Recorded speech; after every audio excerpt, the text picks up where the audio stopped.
துலாம் ராசி. எப்ப பாரு எங்களுக்கு நல்லதே சொல்ல மாட்டீங்களா?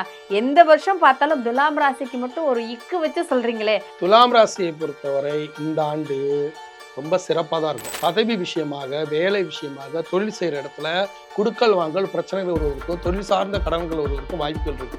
நீங்க வேணும்னே என்ன பண்ணணும், தொழில் சார்ந்த கடனை நீங்களாவே வாங்கிக்கணும். இப்போ ஒரு வீடு கட்டலாம், இடம் வாங்கி போட்டிருக்கேன், முழுமையான வீடு இல்லை, வீட்டோட பகுதியான ஒரு கடை வாங்கி கட்டுனேன், இப்படி கடனை நீங்களாவே ஏற்படுத்திக்கணும். இந்த நேரத்தில் போய் லவ் பண்றேன், இந்த நேரத்தில் நான் அரேஞ்ச் மேரேஜா லவ் மேரேஜ் மாத்துறேன் அப்படிலாம் கஷ்டப்படக்கூடாது, ஓடி போறேன் அப்படிலாம் முடிவெடுக்கக்கூடாது.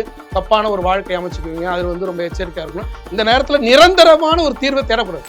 துளாராசி ஆண்களாக இருக்கட்டும் பெண்களாக இருக்கட்டும் 2026 பொறுத்தவரை முழுமையான கெட்ட பலன் இல்லை. அதுல நீங்க தெளிவா இருக்கணும். முழுமையான கெட்ட பலன் இல்லை. ஓகே, தெளிவா இருக்கும்.